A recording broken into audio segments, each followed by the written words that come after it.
Shut up and sit down.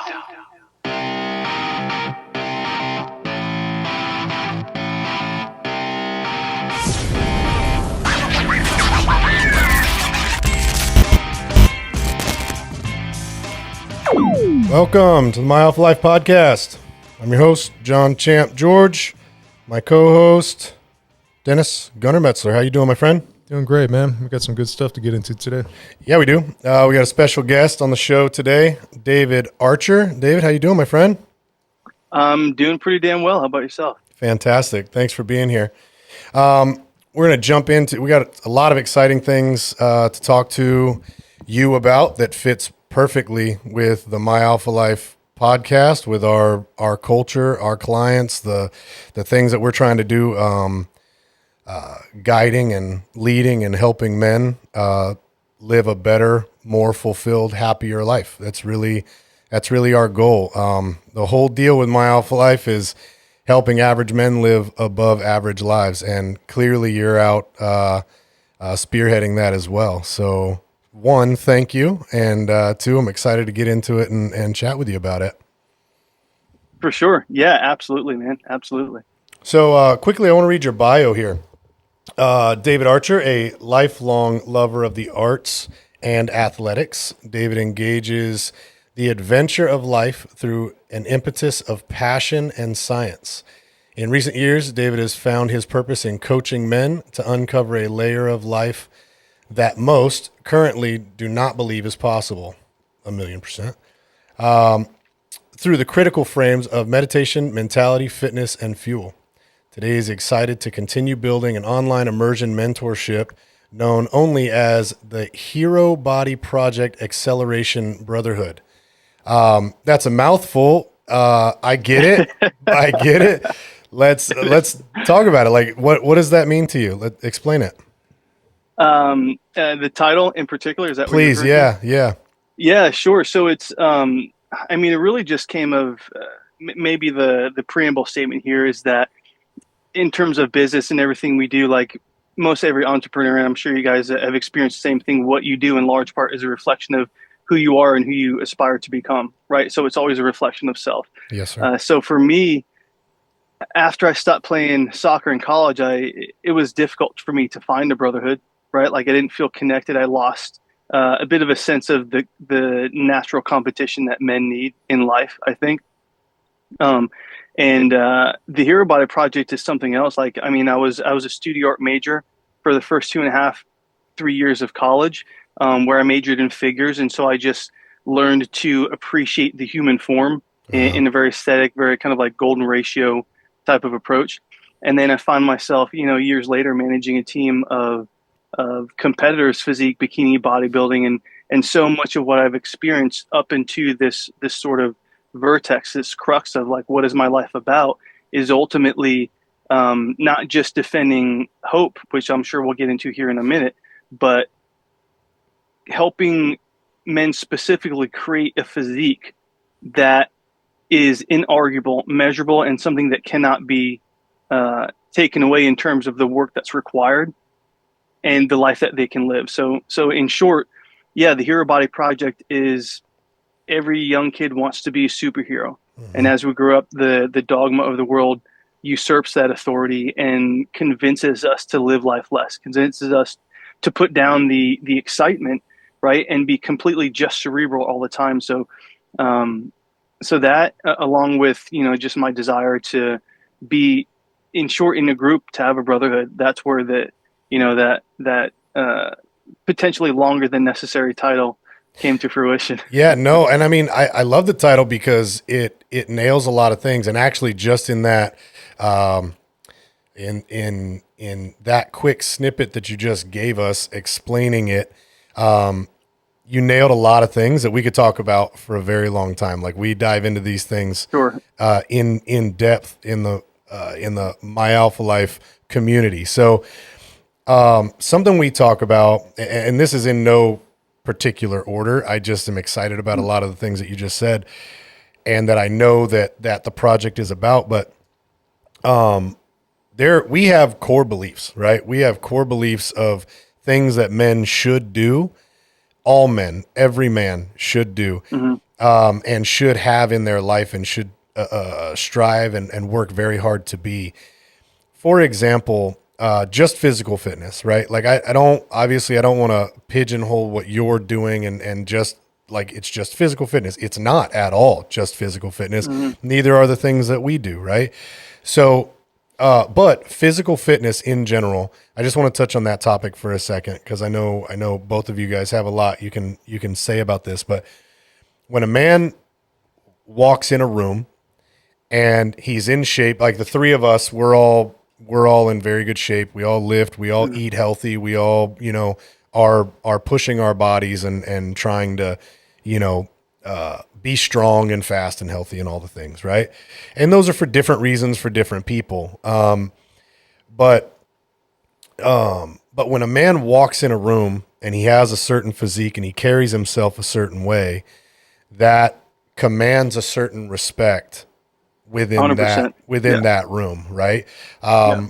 Gunnar and I, like, we go abroad, we go to different countries, we do different things, and we've walked down the streets of places in South America, like Colombia. We've been to Colombia recently, and we look very different than the men down there, and Sure. Yeah. Yeah. all the heads turn and everybody's like, oh man, and they get out of your way. And that's the same in America, so Gunnar, we were just talking about this the other day. What do you think about that? Just the importance of a man looking a certain way, walking in a room and commanding the respect of the room. Yeah, I mean, it just goes back to, I think, like the core of what a man and masculinity is. I mean, when you get down to the grassroots, to the concrete bottom of it, a man, the reason that they look that way or that people look to them that way, I think, when you look as you do or as David does or as I do, it's because they perceive that person as a threat.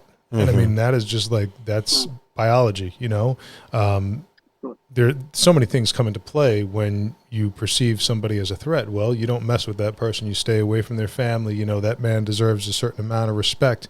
Even if he's not, even if he just looks that way, it's because obviously he's doing something in his life that the other person is not doing. And I think that's a lot of what we see in society today is just there's so many dudes, so many men just in everyday life that have just turned their lives into a puddle of garbage, and they're happy sitting in the garbage because it may be warm and it may stink, but it's theirs. That's their garbage, right? And it's easier. It doesn't Familiarity. take the same responsibility and the same discipline, right? Yeah, but with that comes a pile of depression. And, there's, I think the second pillar of what you mentioned in your bio, was it meditation mentality? Was that the second one? Okay, so the mentality of that is that so many men just fall into that trap, and that's the way they live their lives.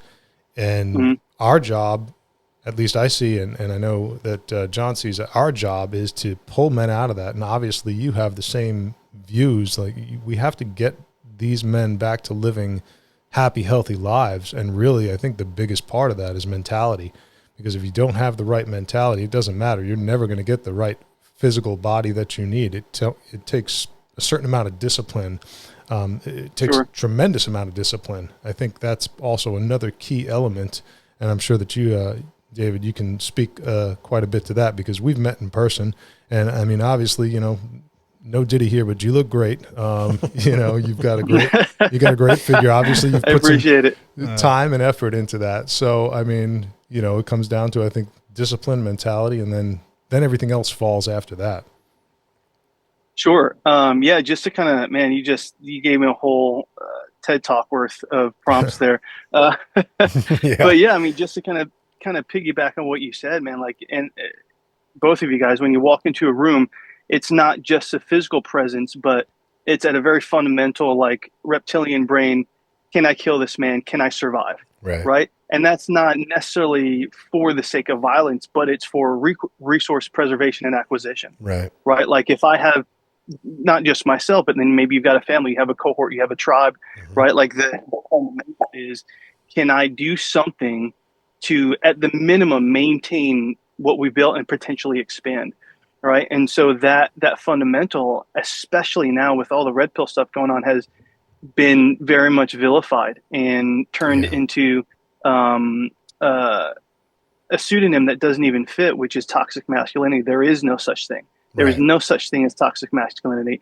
And in order to define that, you have to go into a whole list of psych profiles that, honestly, I feel like doesn't even necessarily need to be addressed, and unless you look at rather not addressing those things, but looking at what real masculinity is, right? And then being able to do that. And it's not just the large majority of what I do with my guys is the nutrition and the training is a vehicle, right? It's not the end goal like it used to be. There's a maturation, there's a bigger picture here, which has to do with who does the man believe himself to be within, right? And then when we get connected to a deeper, more intimate vision of what is possible in life, instead of, Dennis, like you alluded to, or rather where you stated very plainly, in the garbage, and guys just doing what they do from a very like Jungian psychology.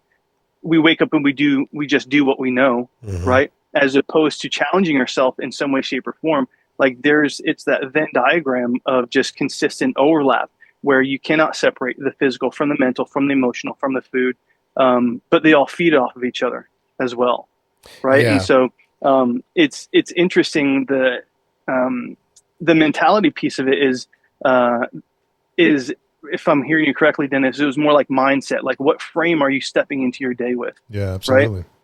Which for me is that goes under actually the meditation piece, and maybe it would be helpful to share how I define these things. So meditation, I consider any focus activity that gets you more deeply connected with your highest self, right? That can be anything. For me, it used to be soccer. I was 45 pounds lighter than you guys saw me at the last event. But I was light and fast. No one beat me off the ball.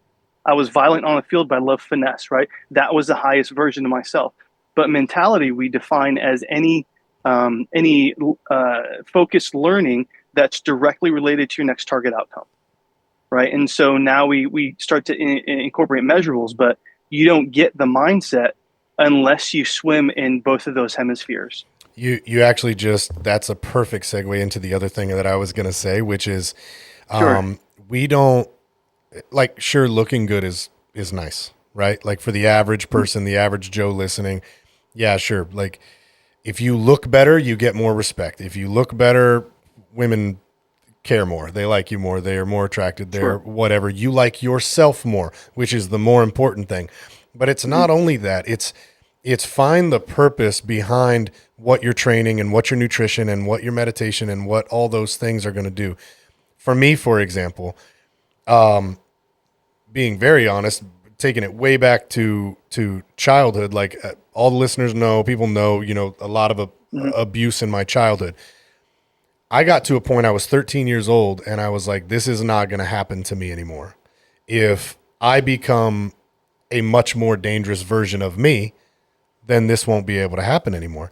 And that was in me and has lived in me and lives in me today because I understand the evil of men and I understand what's possible. So for me personally, eating well, being muscular, lifting heavy weights, training constantly, training with a gun, training with my hands, training jiu-jitsu, all the things, that is for an outcome. Like when I fight professionally, right?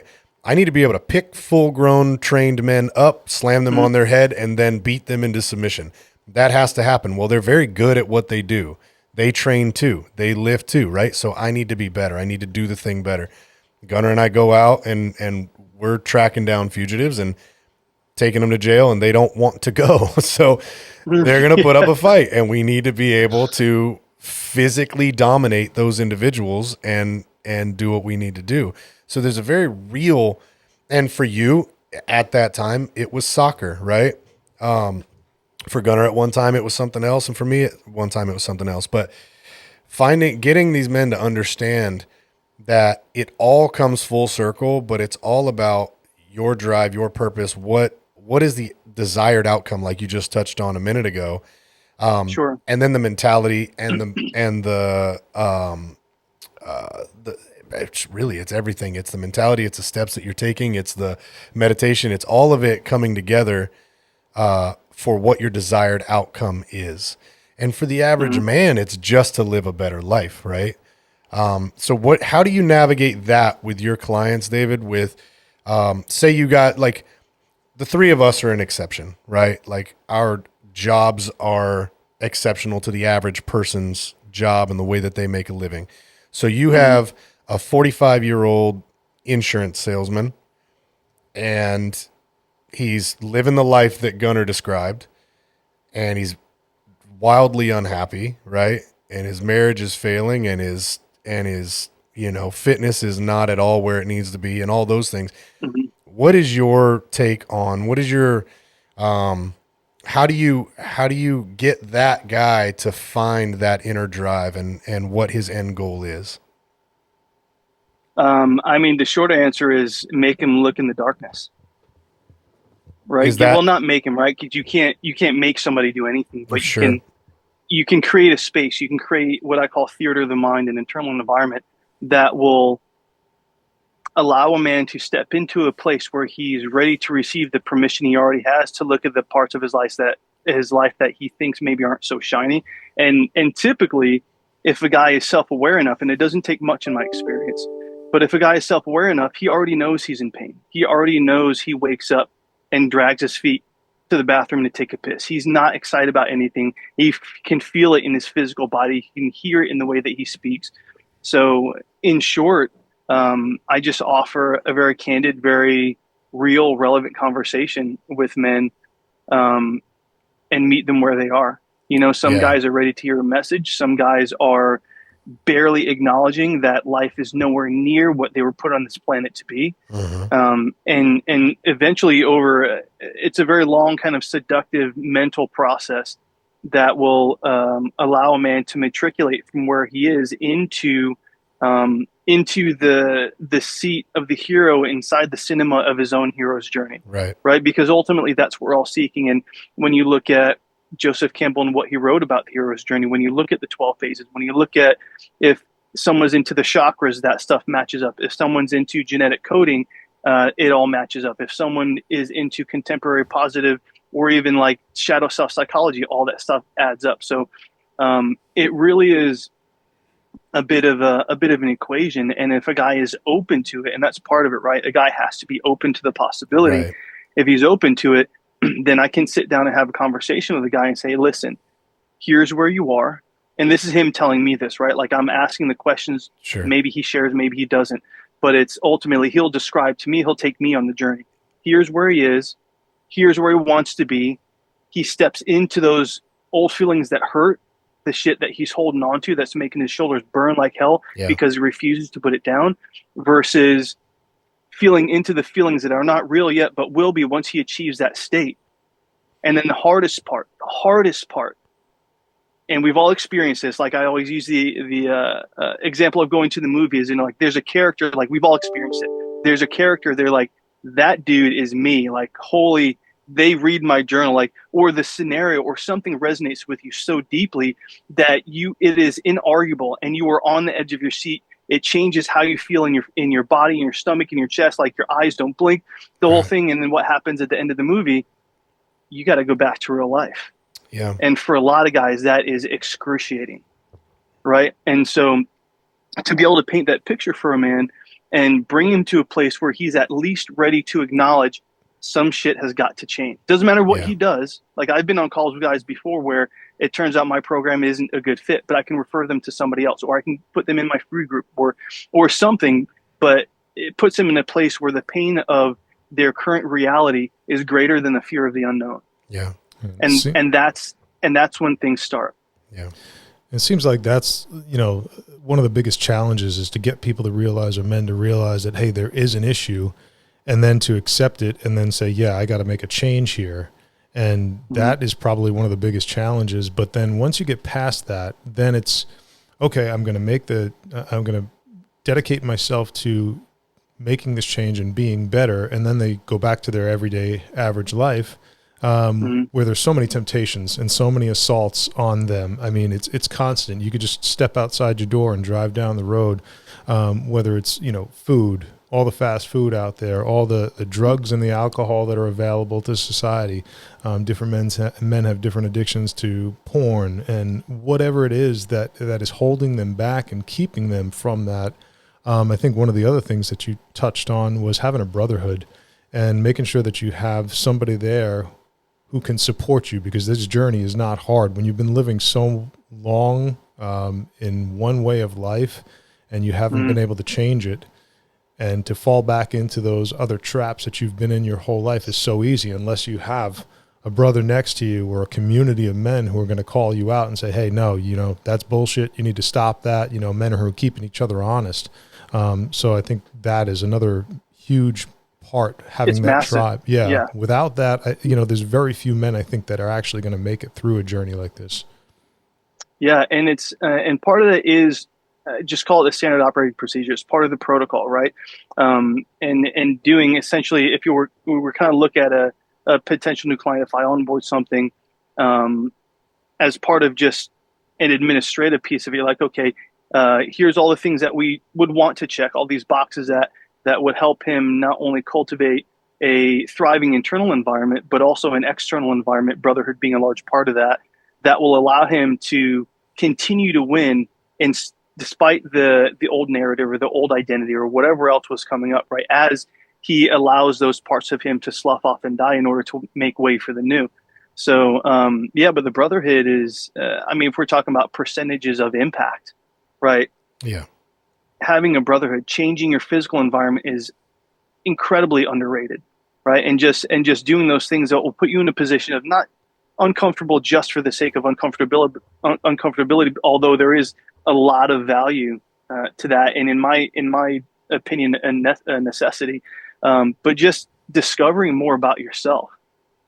Definitely. It's huge. All of this goes hand in hand with all the different things that we do. But like, I'll relate it to my jiu-jitsu academy.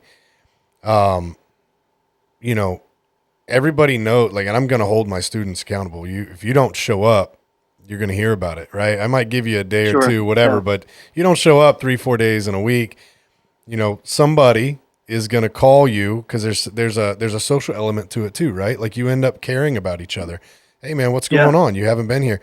It's the same exact thing with this. It could be, I live in, North Carolina, you live in Austin, somebody else could live in Maine, somebody else could live in California. But if we're all connected through this brotherhood and we're all keeping each other accountable and keeping each other honest, like Gunnar said, then, and you do genuinely care about each other, you can feel that too, right? You can tell when it's bullshit, you can tell when it's genuine. And what I love about this, and like what you're doing, what we're doing, what Gabe's doing, like, I love the fact that they all come from a really good place, and they all come from a place of genuine concern for men being better, not that they're, and some are broken, but not that they're broken, not that they're bad. That's not what I mean by better. I just mean that, like, tomorrow, I hope that I'm better than I was today. Right. And I know that both of you do as well. So, and I think that's huge. I want to touch on your documentary real fast, because there's so much of what's being said right now in this podcast that, that can be seen and can be, heard through your mini documentary. Can you just kind of plug that real fast? Tell everybody, like, kind of what it is, where they can, you touch on a lot of things, and some of those things I want to ask you about specifically. I loved it. Yeah, I loved it. I think it was great, but just real fast so they can kind of hear where to see it. Easiest spot is just go to my website, theherobodyproject.com. And essentially, just to kind of give a bit of a backstory, the manifold of things, experiences, thoughts, emotions, purposes that kind of brought this whole thing together for me is, number one, like, I'm not an editor. I'm not a movie guy. I'm not a cinema guy. Sure. But the best word I can use is an obsession to be able to inject the man, like I mentioned earlier, into the character of the hero of the movie that he's watching, right? And that came from a place of wanting to help my clients more, and seeing, Dennis, like you alluded to earlier, like, how does a guy continue to win, right? There's always some attrition. There's always some sort of backsliding. And it's like, what's the one thing, at least in my experience, that has had the most profound effect? And that is music and visual, it's movies. And I'm not even a movie guy. I'm not the guy who watches movies more than once. I don't, it's just not me, but I recognize the impact that art has had on my life, right? And even if you go even further back, and this is, I think, the precept to knowing when it's genuine is when a man has gone through the darkness, when he stepped into the pit and really has confronted his demons in some nasty, ugly ways. And that, and I has don't mean to chosen, interrupt you, but that looks different Sure. for different people, and many of those things overlap as well. Sure. Right. Yeah. I Yeah. want men to understand it's not just like whatever your shit is, I might have it too. You know what I mean? And you might have Yeah. something that you've experienced or that you deal with that's drastically different than the two of us. But I guarantee you all three of us share at least a couple things. You know what I mean? Yeah. So, There's some overlap for sure. Like the texture of how we engage those things might be different based on your personality or how you're put together genetic. Like there's so many different things that would really be almost, what's the word I'm looking for? Just would really undermine the authority of who we can become sure. if we try to parse those things out for the sake of organization, right? But I think it's a powerful point you make, and that is like if we step into the mode of comparison, incidentally, that's one of the tools that the enemy uses to keep you backsliding, Yep. right? So, anyways, I built this whole thing up, and it's called Defending Hope because at the core, when I did some coaching myself. I was very lucky to have some really high level mindset coaches once upon a time. And one of the things I discovered about myself is, like you introduced me as David Archer. I use the moniker hero body coach mentor, but that's not who I am.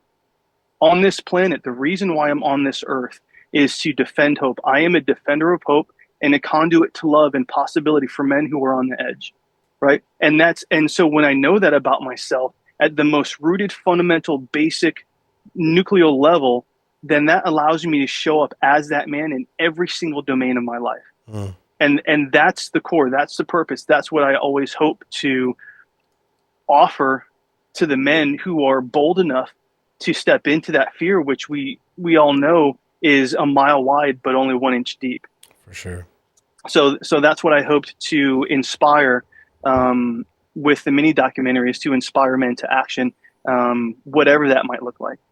It was great, and I think it was well done. Just my personal opinion. I think it was well done, and I think you do a very good job of giving people a little taste of who you are, a little taste. Obviously there's much more to say, right, about you as an individual, sure. And some of that I'd like to jump into as well. But, often I think that when we're on this side of things, and I'm talking about all three of us, we're trying to run a community and help men. You're trying to run a community and help men. And I think that sometimes it's really good for people to hear who the individual is that they're listening to. It's not, I mean, and you've been at 2 events that I've spoken at, and and we've spent time together, and that's, I mean, you've heard me speak. It's the core of what I try to do is like, guys, I'm a human, and here's my shit, and it's dark and it's ugly, but right, like, but my personal mission, our drive with my Alpha Life is don't use your pain as an excuse. We all have pain, right? Whether it's different, whether it overlaps, whatever, who cares? I don't care what the pain is. I do as your friend, right? But as a man trying to motivate men to be better, it doesn't matter what the pain is. It's there. It happened and it sucks and I'm sorry. But now we can't use that as an excuse to do what Gunnar said and dive into the porn, dive into the fast food, dive into the ice cream, dive into the drugs, dive into the gambling, all the stuff. Mm-hmm. We need to use it as our purpose to help motivate us and make us stronger and guide us in the direction we need to go. Right. I don't know which one I want to jump to first here. There was, I'll save that one for the end. There were a couple of quotes. It's just so off topic, but it's really, really super important. So I'm going to ask it at the end, but, a couple of your quotes from your mini documentary that I made note of that I want to highlight. You said them, and you didn't say them like they weren't in neon lights in the documentary. You just said them because you believe in them, and I just kind of want to highlight them and talk about them a little bit.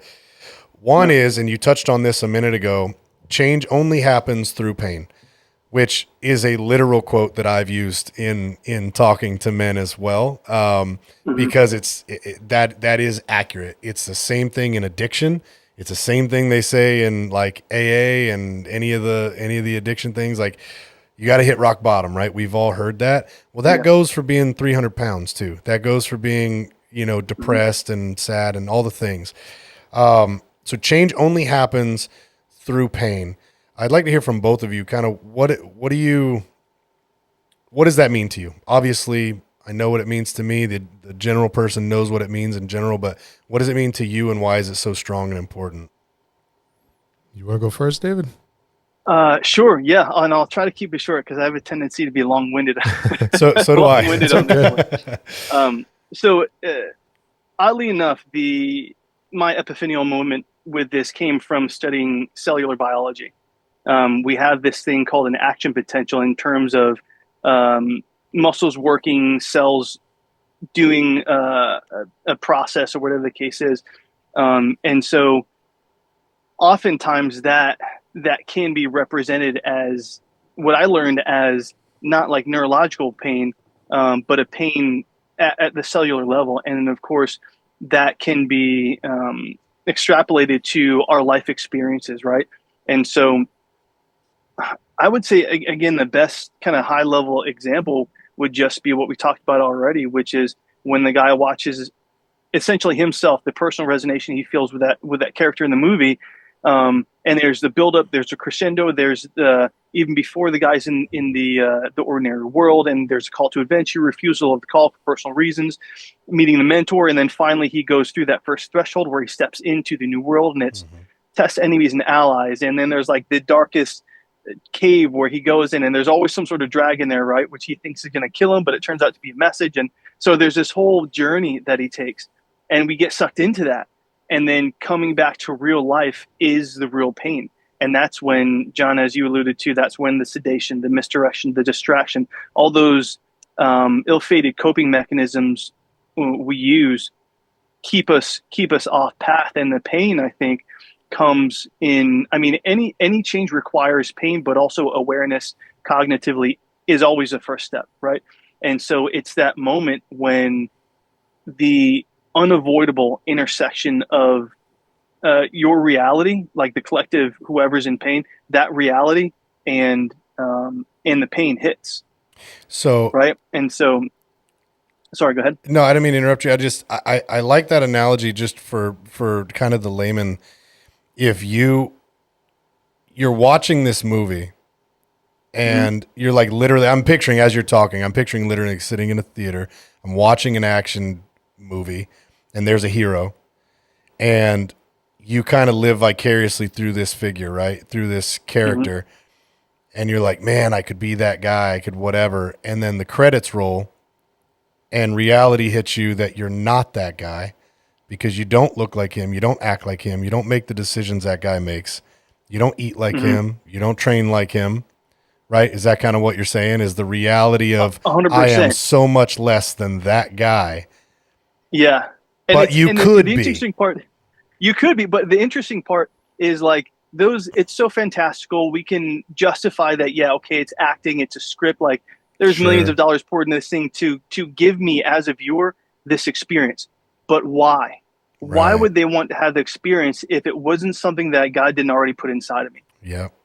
Right. And that's where the pain is. It's not external. It doesn't reach the skin. It's the internal stuff. It's the voice inside, it's the conversations that we have with ourselves that most men are told never to have with anybody else. And I mean, don't let me get on that soapbox in terms of just holding shit in until the end of days. Right. But that's where the pain is. It literally is the having that counsel with yourself in the mirror and seeing that version of yourself that, and I'm going to use air quotes here, that you should have been. Right. And I use that quote only because it's easily relatable, but there's a lot wrong with it in terms of the comparison and what happens to our psyche when we attach ourselves to that. But that's where the pain is, and it's just like you. I mean, I've heard your story a couple of times, man, and I have had zero experiences in my life that mirror what you've had. But what I have had in that overlap that you alluded to earlier is that moment where this is it. I will no longer tolerate, and that pain, the worst pain in my experience from my battery of clients, is when they recognize that pain and they continue to choose suffering. Yeah. Right. Like you had that moment where it was like, I'm not doing this anymore. I will no longer tolerate X, Y, and Z. Yeah. But that was an internal choice first because of who you acknowledge yourself to be. And then the external stuff started. You started making a plan. You started executing. You started becoming that man that you already knew you were at the age of 13. Right. And a lot of guys don't do that. And they start to feel there's this synapse that's created this cavern, and it is instant and vast. When a guy recognizes the pain, the path is clear, and he chooses to stand. Yeah. And it's like the scary movies where that hallway just extends and extends and extends. And that's when a lot more of the personal judgment, the personal restriction comes in. So it is, I mean, just from a psychological standpoint, the silence can be deafening and seemingly insurmountable. But if I were to say anything, I'm kind of painting a really dank picture here, right? But if for any of your listeners or those who are watching, like, just as quickly as they feel themselves in the pit of their existence in that moment, before they reach for the substance, before they reach for the visual, before they do anything to get themselves out of that feeling, because that's ultimately all we're doing, right? Is trying to change the way we feel.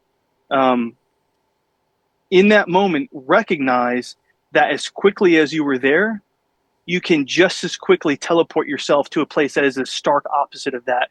They just don't have the mechanism. They haven't been taught. I mean, that was my deal, right? I wasn't taught, trained, or educated on how to, number one, assume the right frame, but then execute on that. So that's my pain point in defending the silver lining and failure to keep it short. I love it, man. There are so many huge takeaways in what you're saying. So don't worry about being long-winded.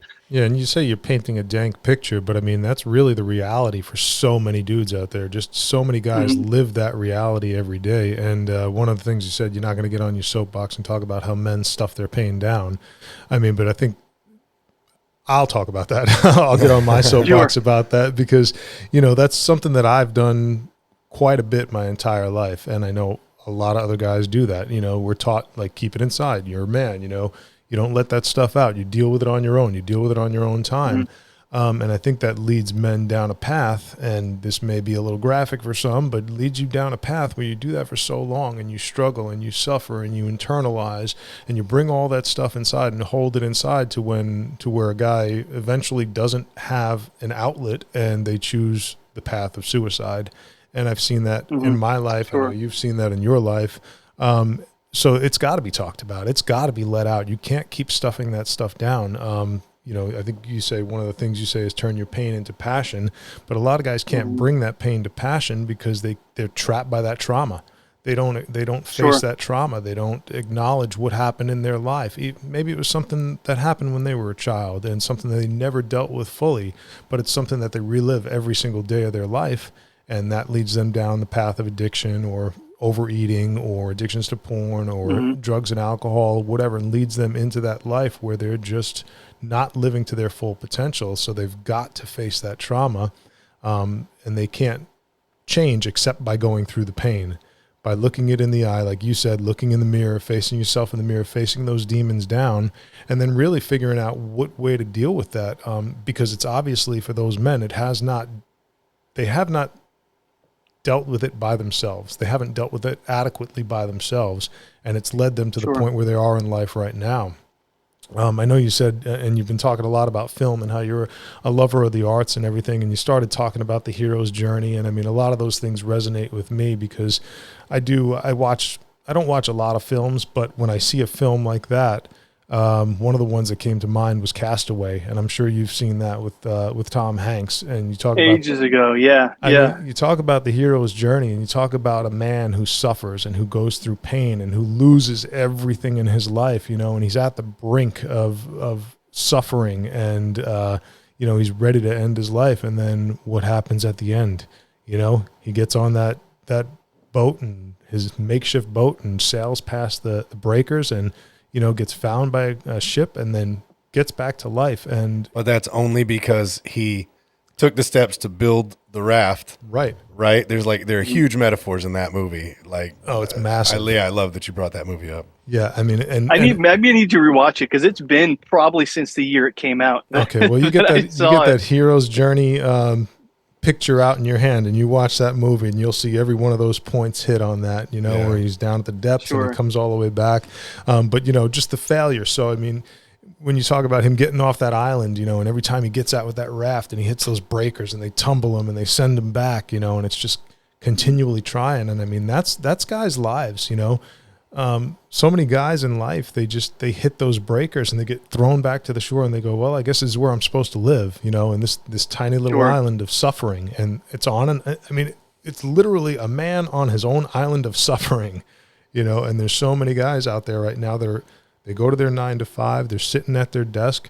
That's their island of suffering, and they hate their lives, and they don't venture out past that, because that's the hand they felt they've been dealt in life. And I think it's our job, yours, mine, David's, and we're doing what we can to reach out to those men so that they can see that there's a better way. They have to go through the pain themselves, though.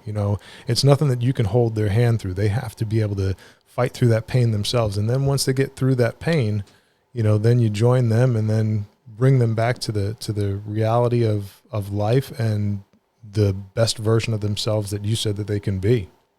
Yeah, and it's interesting. Sorry, David. It's interesting what came first, the chicken or the egg? Because I know exactly what you're saying, and that's the importance of the brotherhood that we were just talking about, right? Because they have to experience that pain.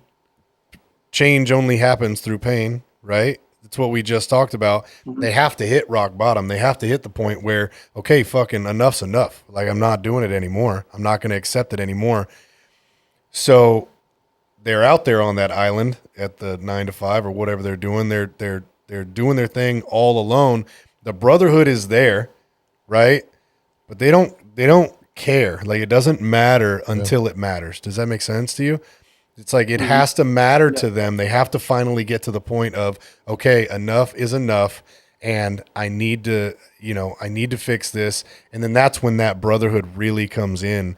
So for me, it's kind of what came first, the chicken or the egg. And what we're all trying to do is get a message out, reach out to guys, and maybe open their eyes to the fact that hey, you are pretty close to rock bottom, whether you know it or not. Right. And then maybe they hear a message from us. Maybe they see the mini documentary, and maybe they listen to a podcast and they go, man, that really resonates with me. I get it.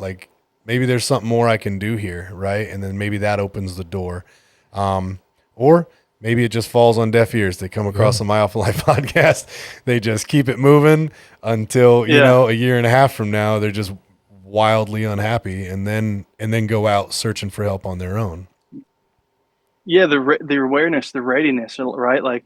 The number of times I've had conversations with guys over the last 3 or 4 years since I've been working this particular brotherhood model, they come back to me, or maybe it's a first conversation. And they're like, "Hey, listen, I saw your video, or I saw this one long form post you put up on Facebook 8 months ago, a year and a half ago." Right. Sometimes they're just, like we were discussing, they're just not ready to receive. Yeah. Right. That's just not their time yet. And I think a really important, super valuable concept to introduce here is this idea that the hero's journey is not a straight line concept. It's not a static start, middle, third, end, and then you die, right? Sure. It's cyclical, right? And if we were even to take the hero's journey, we know is always represented by a circle, and it's a sphere. And sometimes the one of those spheres is cut into two. There's 3 parts, but that just kind of depends on who you a little bit subscribe to, and some of the names are a little bit different, but it's always a circle, right? But it's also not a circle. It's like this serpent, not serpentine. What's the I'm drawing a blank. What's the seashell shape? Conch shell. Yeah, but it's that, right? Like it's not. It doesn't start and end. Sure. Or rather, it doesn't connect. But it's continuous. Spiral. Yeah. It's a spiral. Yeah. So every time you have this spiral and you continue to engage, and like, oh, I feel like this is a lesson I learned, but it looks a little bit differently, or a lot of this feels super similar to me. It's weird because they're all new people, right? For those of you who are listening or watching right now, like give yourself permission to entertain that. You will continue to go through this, and it starts here and it's tight, and then the diameter gets bigger and bigger. And the more you give yourself permission to move through this hero's journey, the more you will physically, mentally, emotionally, and spiritually expand as a person. And that's, in my mind, that's what we're supposed to do here in this world is to expand, is to grow, right? And in that way, it's like no matter where somebody is on that spectrum, there is more for them. There's no ceiling, there's no limit, right? And also that goes to a decrement as well, as like things could always get worse. For sure. Like that spiral can get super tight to where it just looks like a dot, and that's your life. That's the box you're in, right? So it doesn't matter where somebody is on that spectrum. The value here is, men giving themselves permission to fail forward. And if it's ugly, then it's supposed to be ugly. If it's messy, then it's supposed to be messy. You'll sort shit out, you'll move forward. And even in a clinical setting, we know that the people who self-report the highest levels of happiness are those who are directly linked to progress. It's not the outcome. Like how many times have you guys done something and the feeling that you got from the outcome was very real, it was visceral, but so temporary. Right. And it's like, it's the growth. It's the attachment. It's the attachment to a process. And I think that's where the power is. Yeah. And if I could, I'm rambling a little bit, but I always like to give a little bit of action items. So something that would be really easy for somebody to do, which will very quickly, if they're doing it earnestly and with an open heart, very quickly let them see what the possibilities are, is basically you just write down everything that you do in your day. You wake up, you take a piss, you brush your teeth, say hi to your wife, you eat this food, you go to work. These are the type of conversations you typically manage. How many meetings? These are the relationships you cultivate. What does your car look like? As much detail as you like of a normal average day, right?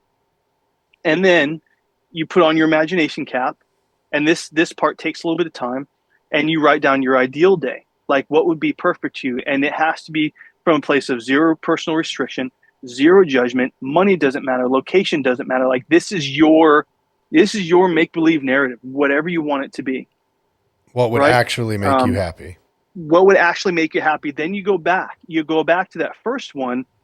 Give yourself permission to sit in the pain for a second, right? Because that's what's required. Sit in the pain for a second and look at that first day as if, and take ownership of it as if you had planned for that. Even the stuff that's outside of your purview, pretend like you're the conductor, you're the craftsman, you are the architect. You did all that deliberately with purpose. And I think what whoever chooses to do this, what these men will experience is that in taking massive ownership, again, even the stuff that you can measurably and quantitatively say was not your doing, but influenced your world anyway, take ownership of that shit like you did it. Right. And typically what happens is guys will look at that paper and they'll forget about the second one for a second. I call this current path and vision path, right? They'll forget about the vision path for a second and they'll look at that, and all of a sudden the wheels will start to turn. They'll start to feel something come up for them, typically upper middle stomach into the chest. And that's a feeling of creation. And when we are in a mode of creation, we are the most present. We are the most free. We are the most version of ourselves. Now, how we choose to execute on that creation is up to what our skill sets are. What do we find fun, X, Y, and Z, right? But there's start to look at that and be like, you're going to scratch that out, not because it was shitty or you don't like it right now, but because if you made that, who's to say you can't make something else? Right. Right. And they're going to start scratching stuff out and writing stuff down. And then their head starts to look over and they're like, oh, well, all I'm really doing is rewriting my vision path. Yeah, I love that. Like, You're you're getting somebody to understand their actual power. Their power. 100%. People attach so many words to this and they feel like they go way off track, like manifest. that word annoys me, not because I know what it means to me, right? And I feel like I am a master manifester, because when I decide, okay, I want this thing in my life, then I just go fucking work really hard to make that thing happen, regardless of what anybody has said to me. But a lot of people, some people take it very physically. Some people take it down a road of like emotion and spirituality and magic. Like, if I just want it enough, it'll fucking land in my lap. And that's not it either. Right. So, but that's exactly what you're talking about is you're getting people to understand how much power they actually have to change the life that they're in right now. 100%. 100%. And when you write it down, I mean, we know that when you write stuff down, you kinesthetize a thought, which on these 2 pages is riddled with feeling, and emotion is how our nervous system renders the complexion of our world. Yeah. So when you write that stuff down, it becomes real, and you're going to start to move forward in spite of your previous thoughts or presuppositions. Right. Super powerful. I love that.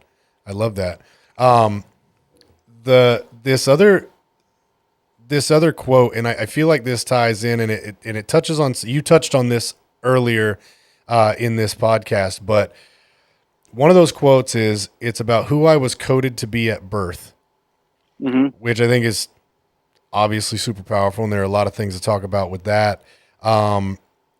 But what you're talking about right now, I feel like is a great segue into how do we become who I'm coded to be at birth. So I guess just touch on, it's pretty self-explanatory, but touch on what that means to you and kind of how you deliver that to guys.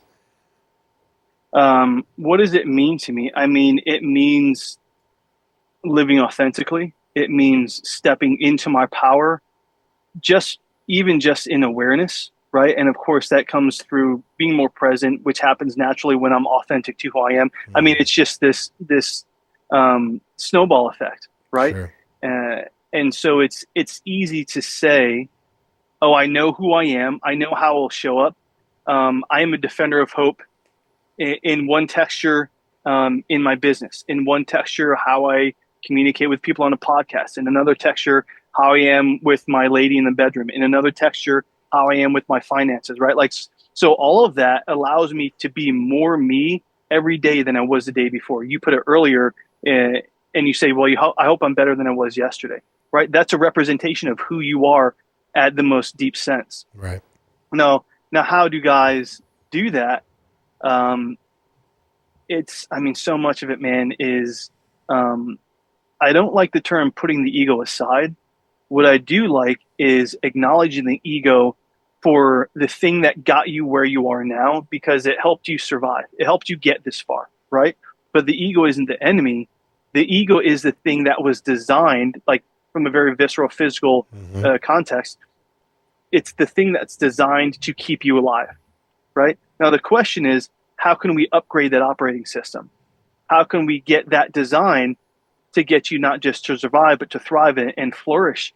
So much so that you wake up every day and you're like, holy shit, I can't believe this is my life. Right. And that takes in a positive, and what you mean is in a positive way versus in a positive way, versus what many men are doing right now, which is, holy shit, I can't believe this is my life. Yeah, exactly. Yeah. So I meant to a positive too. I mean, without it sounding woo woo, to a phase of ascension, like just living better. Right. And the way we do that is, I mean, not dissimilar from what all three of us have touched on already, which is, here's your pit. Here are some of the systems that you can attach yourself to simply be aware and acknowledge the measurables of what's happening in your life, how you feel about those measurables, and where you want to go from here. Right. And inside of that, that's just pen to paper. Like, you haven't done anything yet, but man, it is like pulling teeth to get guys to acknowledge that they are not where they want to be. And everything inside of their world is a construct of the decisions that they've made, right? I think it's very difficult to get guys to use their ego. You were talking about ego. I think that's really strong. Like, it's super important for people to understand that ego is important. Mm-hmm. Being humble is very important. so how do you have an ego and be humble at the same time? And what I teach my students is your ego is designed to drive you, to get you to move forward, to be the best version of you, because that's what I take from that quote, right? From being, yeah, I think that's fair. Yeah, it's being the best version of you. It's being who God created you to be, but you're fucking it up. You're over here doing this thing. You're eating poorly, making bad choices, doing all the things that Gunnar was talking about earlier. You're choosing to do that instead of going down this path, which is who you were designed and coded to be. You can do that, and your ego needs to be the driving force within you. Excuse me, saying no. No. Work harder, be better. You can achieve that. You can do it. That's what your ego is doing, and being humble at the same time is saying, yeah, I'm not exactly where I want to be.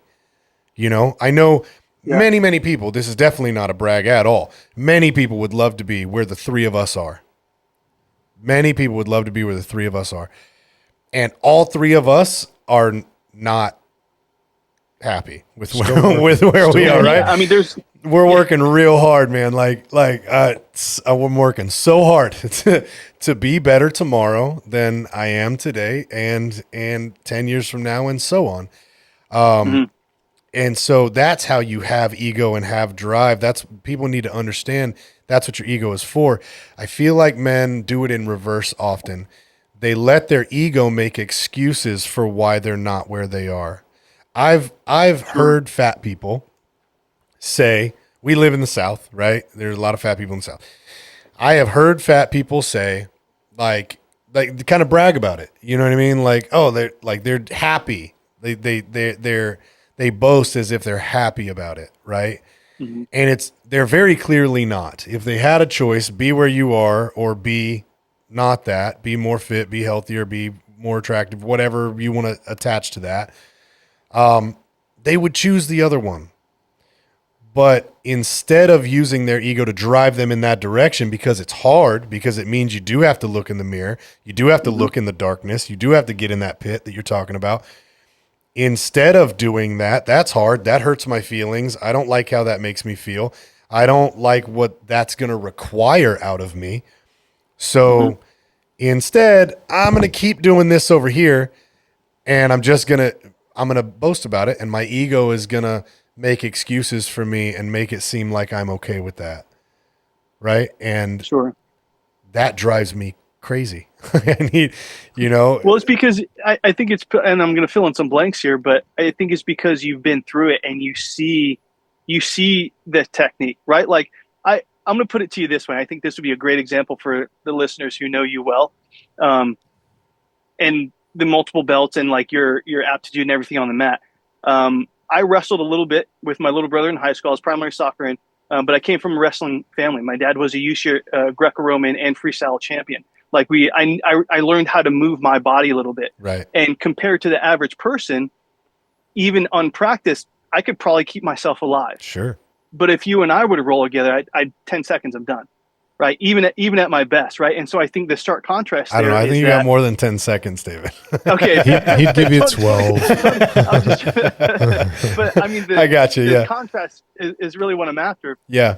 And the power there is that there is going to be a healthy amount of fear in me that I am practiced in engaging in that will bring parts out of me that will be dormant otherwise when I take my shoes off and we go elbow to elbow. Right. Right.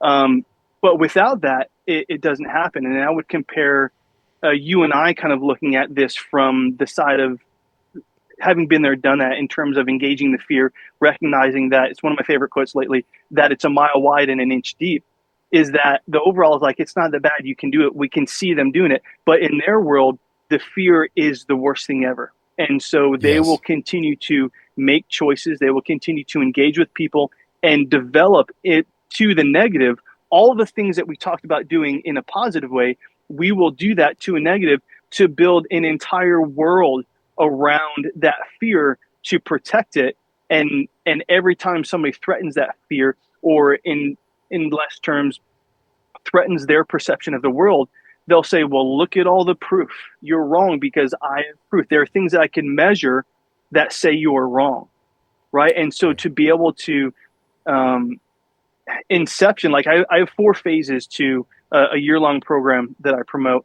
And the first one is a 3-month phase of inception, right? It's inception, creation, elevation, mastery. But inception has to be there because it doesn't matter how much fear, how much my nervous system is overstimulated with rolling with either one of you guys, unless it's my idea that I must do this in order to become better, or in order to get away from the fear that I know is greater. It might only be an inch greater, but the fear, the darkness of my current circumstance, unless I do that and it's my idea, I'm going to fall off.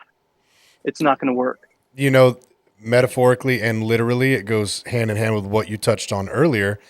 At the very beginning of this podcast,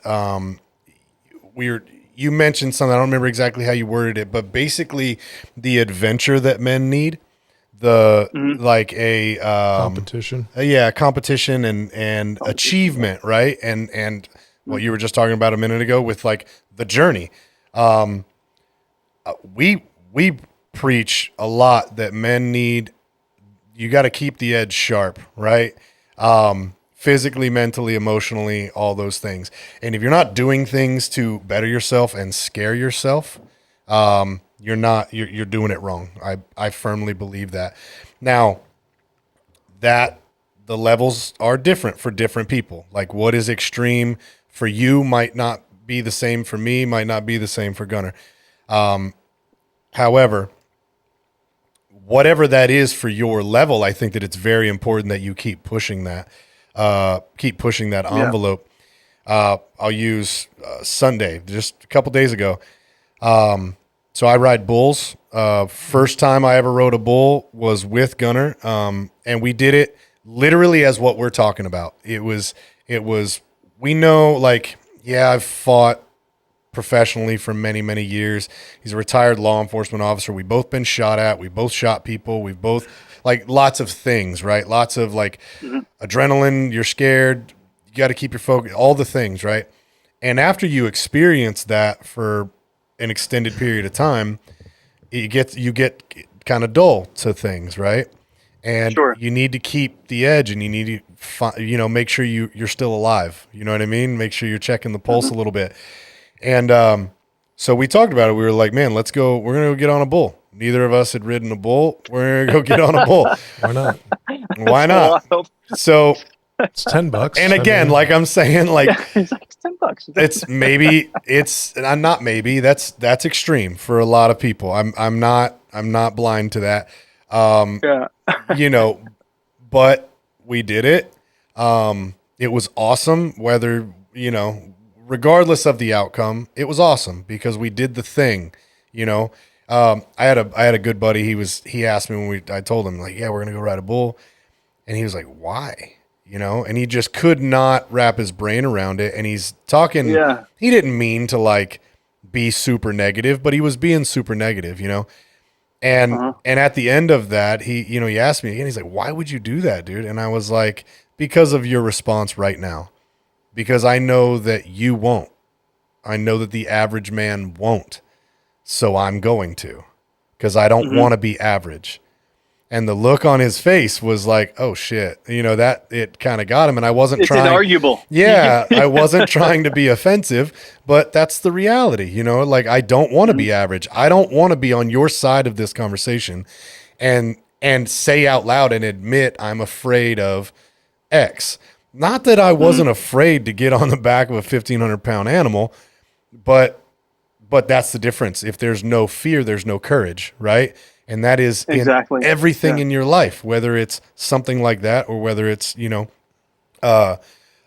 metaphorically or something emotional or mental you need to decide to do.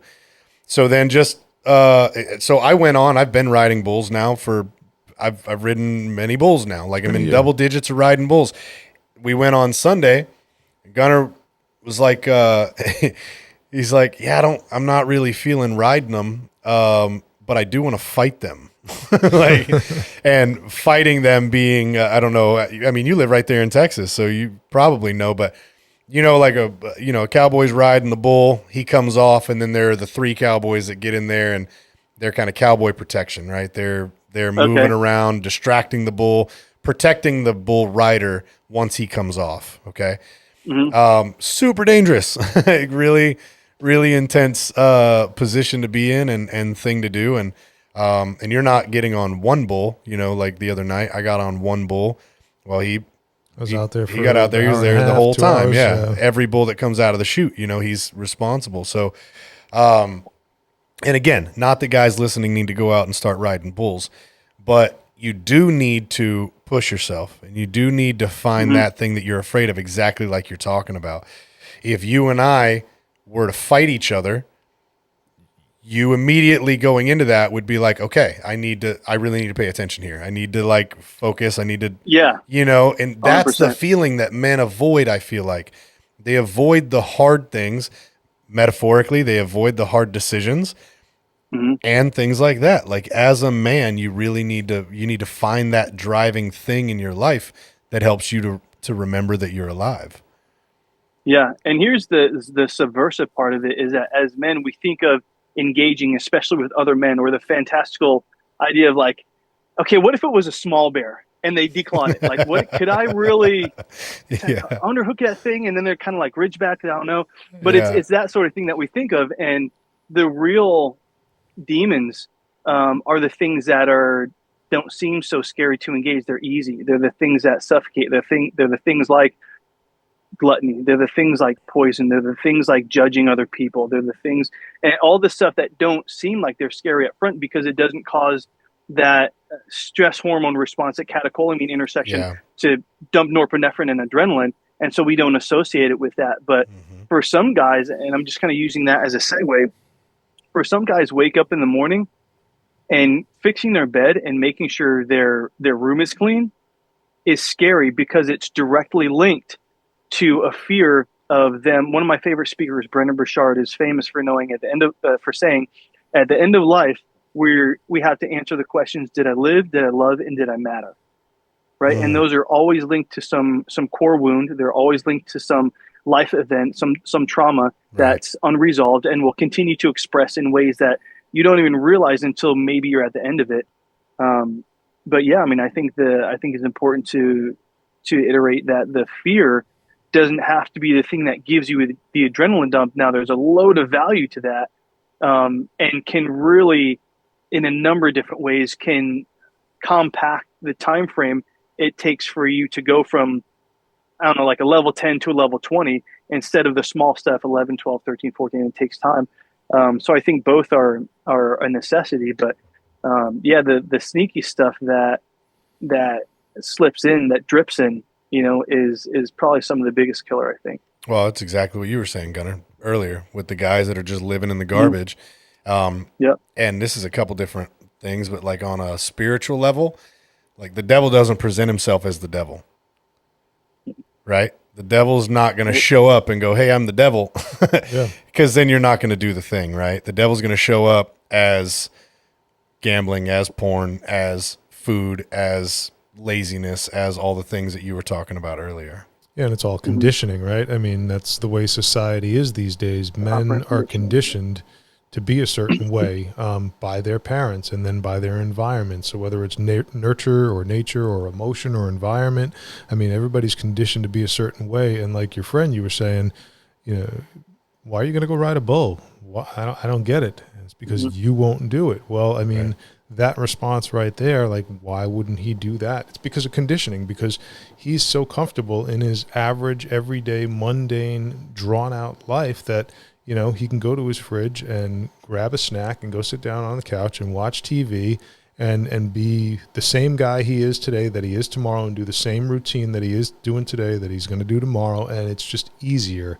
And it's a mentality thing, but that just leads us down a path to non-production, non-progressiveness. Like, you need to progress in your life. And I think that's one of the things, like you were talking about, like the three of us, we're in a better position than most, but we're still not happy. Right. And it's not not that happiness is the thing we're looking for. We're looking to continually improve and be better than we were yesterday. And that's all it even is. if you are happy, right? Yeah, even if you are. I mean, I'm happy. Yeah, for sure. And that's a very real thing. Yeah, that's a very real thing, to be happy, but not satisfied.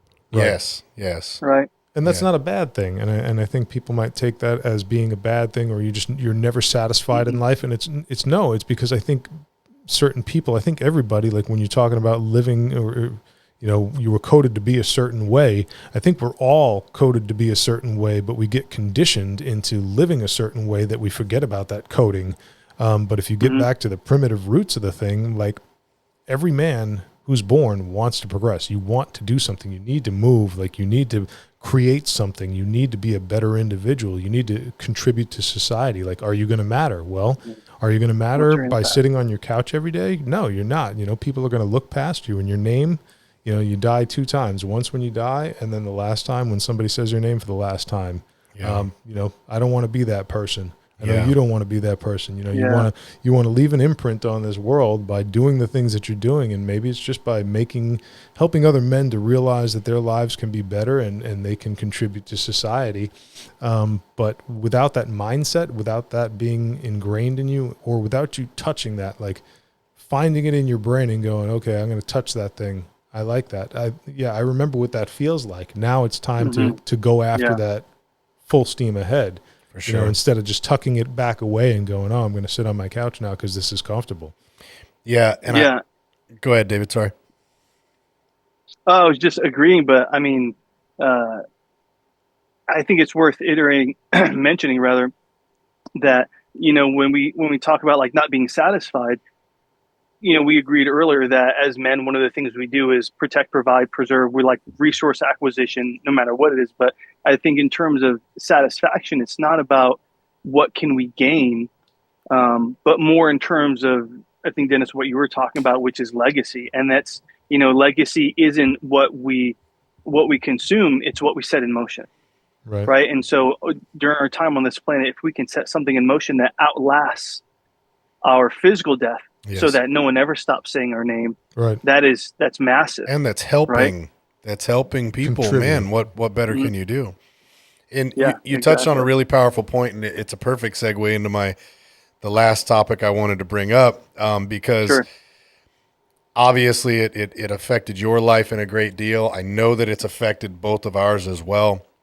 And Gunnar, you just mentioned the word conditioning, and I know for a fact that many men fall victim to being conditioned in their lives by the women that they choose.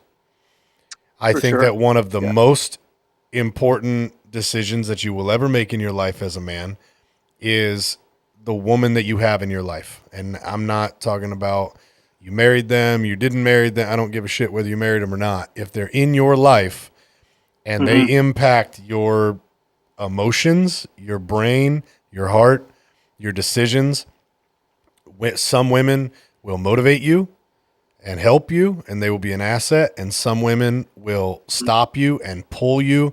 And if they see you moving in this direction, they don't like it, and for whatever their own personal reasons, they're going to claw and dig and grab and pull you back this other way. Some are very toxic. Some are downright fucking evil. Some are lovely, and some are somewhere in between, right? Obviously, I know Gunnar's stories and whatever, and if you feel comfortable, share, because the listeners don't know. But David, in the documentary, we touched briefly on a very dramatic situation that you faced in your personal life, in your private life, with a female that for whatever reason at that time in your life. Real quick, how long ago was that relationship? That was a 4-month fiasco that lasted basically end of 2017 into the beginning of 2018. So 6-ish years. Yeah. Okay. So I also want to point out to men, like, what a different person you can be. That's the reason I asked that question, because the David Archer of today will never make that decision again. You know, like you touched on earlier, and like I said, but you have to go through it. You have to learn, right? And you got to see the signs and know when they're coming. So, so anyway, you experienced something very dramatic, and the reason I want to bring it up is not to, I mean, you know, the power that I think is in that story is that I know for a fact there are so many men that wake up every day next to somebody that they don't like, live life all day. They go to the office, they do whatever they're doing, and they're texting that person that they don't like out of obligation. And that person is very negative, and that person is very draining emotionally and mentally, physically. Like, so many men are in sexless marriages and sexless relationships. Even if, I mean, your relationship could be full of sex but she's toxic and crazy. So, if you don't mind, David, let's touch on that kind of, as much or as little as you want to go into it, but the power of recognizing that, because I know you said in the documentary, what did you say, you were like 60 pounds lighter or something like that? You got very sick because of this situation, right? I was, I want to say 43, 45 pounds lighter than I am now.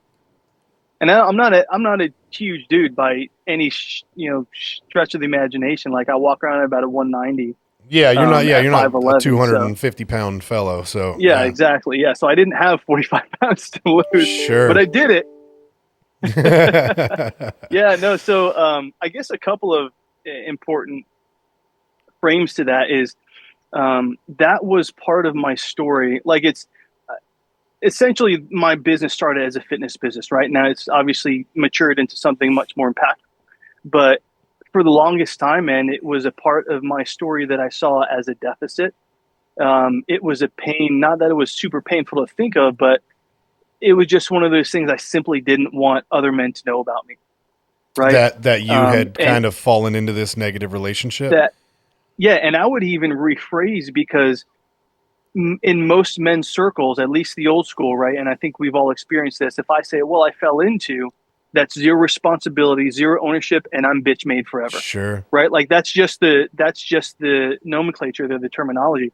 And so I wrestled with that for quite a long time. And I thought, if I'm going to do this movie thing, if I'm going to do this or mini documentary thing, if I'm just going to be more me than ever, then I have to acknowledge I've got to engage with that piece of my story, at the very least, to entertain, why did I go through this, right? Not to mention, am I going to share it with everyone in the world who might have the link to my website, right?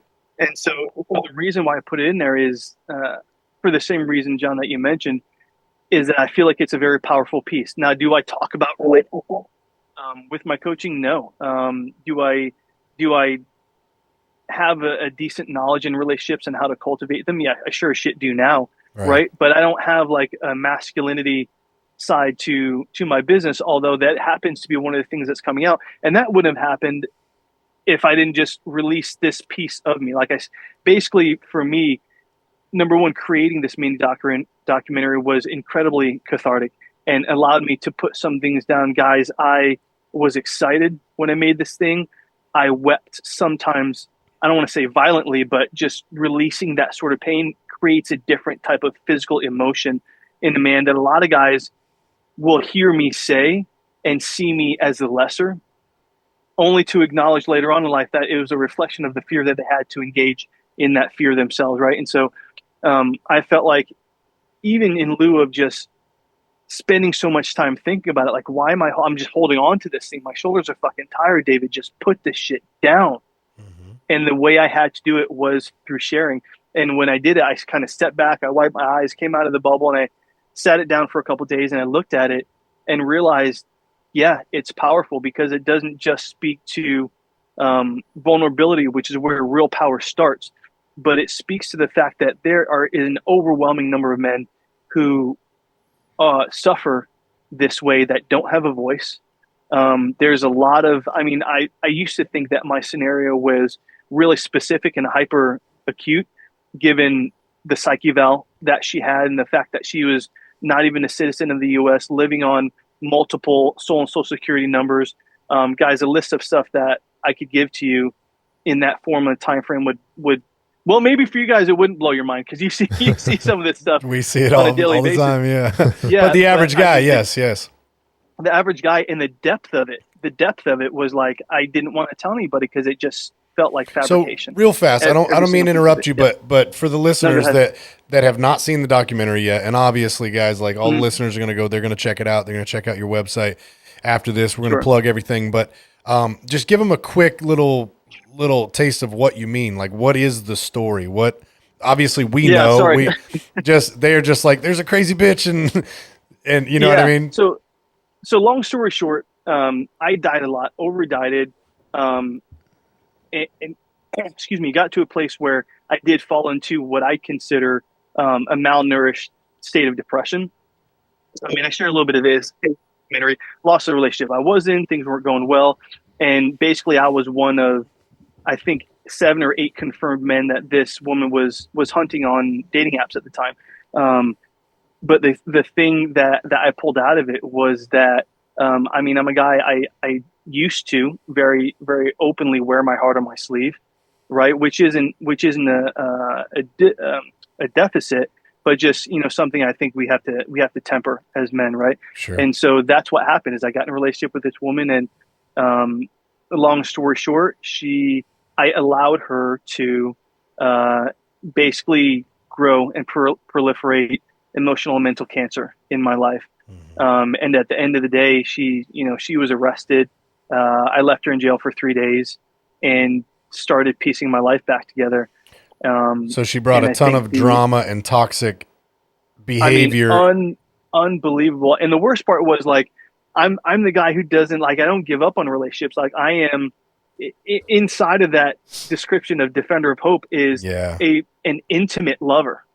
Right? Like a guy who seeks that inside of his masculine. Yeah. And man, she played the game. She had a skill set. And I'm not talking about the bedroom. If I can be very candid, the sex was very average. But her manipulation, the gaslighting, the typical narcissistic, sociopathic profile that I'm sure you guys are familiar with was expertly fiddled. And she you have some clips in the documentary. Again, guys, I want you to go watch.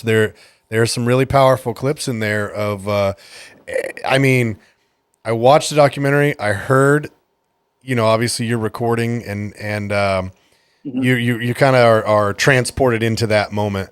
And I've experienced that firsthand. Like like I was, it was a different chick's voice, but the same game, you know what I mean? So, and I know that Gunners live that and been there as well. So, and so many men do. So many men are dealing with that every day, and they have to know, like, when to recognize enough is enough, when to recognize this is bad, this person is bad. I think a lot of men are exactly like you were describing yourself, and they wear their heart on their sleeve, and they want to be a protector, and they want to help, and they want to fix.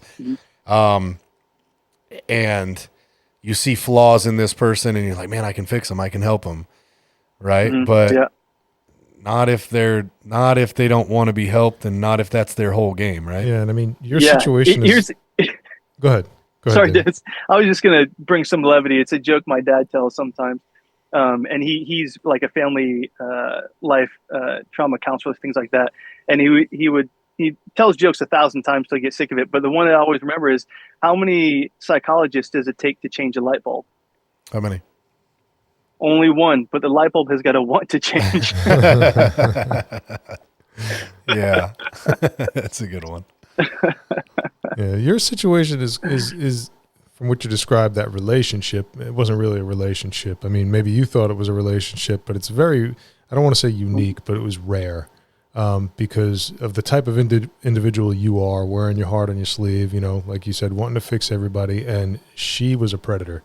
She was a criminal. She saw you as a target. So it wasn't really a relationship at all. I mean, at least you thought it was, and she knew it to be something different. Thought it was, for sure. Yeah. I mean, that's part of it, right? Is like, we live in a world where anything we give meaning to will become real. Right. Right. And one thing I didn't mention is had I not gone through that, I would not have the business I have today, because it put me, as you guys saw in the documentary, and hopefully your listeners will too, is it put me in a position to examine myself at a level I didn't know existed. And out of it came, this whole new layer of growth that ultimately got me here today. Well, it gave you that opportunity to look in the mirror and in the darkness, like you said, and go, what the fuck have I become? Exactly what we talked about earlier. Like, you're this, you're a fitness guy. I don't know. I'm sure at the time you probably had clients and you're teaching, you're dealing with like fitness and nutrition and stuff. And you're not the same guy. If your brain is not the same, if your emotions are not the same, it's amazing how quickly that'll impact you physically. Oh, for sure. You're not making good decisions at work. It's like this toxic person becomes everything. Like all of your decisions, like, oh, I'm walking around on eggshells. Like, is this going to upset her? Is that going to upset her? Oh, let me do something. Let me go way out of my way to make sure that she's happy. She's whatever. And it's like, man, you're not free to just live your life. You're not doing anything wrong. Nothing's wrong. Right. You're okay. Like the things that you're doing are okay. And the fact that it's upsetting that person is on that person, not you. Yeah. For the listeners and the listeners and the viewers out there, you don't need a situation as extreme as David's to have that type of relationship, because those type of relationships are around and they abound in society every single day without having the criminal aspect of it, or without having that person who's the predator. It's just the way some people were raised, and that's the way that they treat the individuals because of whatever trauma they had in their lives when they grew up and things that they refused to deal with. Now they project it onto the partner that they're with because that's the closest person to them. So just understand, you don't have to have that level of extremity, the extreme nature of like your relationship that you had. I mean, it could be as simple as like manipulating your spouse into doing things that they don't want to be done, or, having things in their lives that they don't want in their lives, just by withholding sex, or, being a cold, emotional person towards them. And there's all sorts of levels of manipulation that go along with that. So you don't need the actual, which happens every day. Every day. Yeah. It's very, very, very common. But like, you have to realize it. You have to realize it, and you have to realize it's not okay. Right. And also, like, 100%. even if it doesn't stand out to you as like, oh, this is a big problem or whatever, it's, are you happy? Trying to be the best version of you that you can be, right? Who you were coded to be, who God created you to be. Does this relationship with this human fulfill my path? Does this fulfill, what I'm trying to do to be the best version of me, to go out and help the most amount of people? And is this a relationship that's going to help me do that? Is it not, and it's like, again, it's so, just having been, like, we've all been in it, and it's so easy. I'm always considering the audience, right? And it's like, it's so easy to say, well, just ask these questions of yourself. But only moments ago, you mentioned, like, when you're not eating, you're a different person. When you're not, like, and so there's so much, the visual that I get is, I don't know the name of this thing, but if you guys have ever seen it, there's a bacteria, in a particular part of our, I think it's the Atlantic Ocean, this bacteria that will attach itself to a crustacean and eat it from the top in until it innervates the brain of the crab, for example, whatever it is. And it will actually the crab will be dead, but it will have its little slitheries inside the brain of that thing and cause it to walk and make sure it continues to eat in order to feed the bacteria. Wow. Super science fiction fucked up stuff, zombie right? Crabs. And zombie crabs. Yeah, zombie crabs. It's perfect. And for me, the take home there is like, that is a very real thing. That is an experience that I had based on like what you just described, and that's a visual I'm getting. But I share that not to take away the responsibility of the men in these scenarios, because you take the responsibility, you take the power access, right? But to acknowledge that this shit is real, and it's okay that you went through that shit if you choose to extract a lesson and you grow from it, right? If you don't, and you sit and you start to tell that, it's like the difference of pain is inevitable, suffering is a choice. if you continue to tell that story, not to mention the rhetorical alchemy that goes along with saying the same stuff over and over and over again, and that can go any direction. If you continue to tell that story of suffering, you will continue to suffer. End of story. Like that's going to be your life. Yep. But if you extract the lesson from that and say, listen, I'm putting down the guilt, the blame, and the shame, which are the top three, and just owning it, like, yeah, it was screwed up, and it's difficult. It takes time to love yourself that way. But what it does is put you in a position to act on authenticity and love, which are the two highest vibrations, or fear and hate, which are the two lowest. Right. Yeah. And it's like, what life do you want to live? It doesn't matter how, like, cell biology, science, physical science, psychology, emotions. Some people get into like frequencies and whatever else. Like, it doesn't matter what you align with. The results can be the same. And it's like, what path are you choosing? Yeah. What a powerful, that wasn't a paragraph. I was just quiet and watching you and listening to you. Like, you nailed in different words exactly what we talk about all of the time. Like the main driving points of what men need to decide every day. Like, and whether that takes, like we said, getting to the point the light bulb needs to want to change, right? Like, you got to hit rock bottom. You have to, whatever. You have to decide, okay, I'm fucking tired of it. You know, one of the main things that we talk about is look at the mirror. Do you like what you see?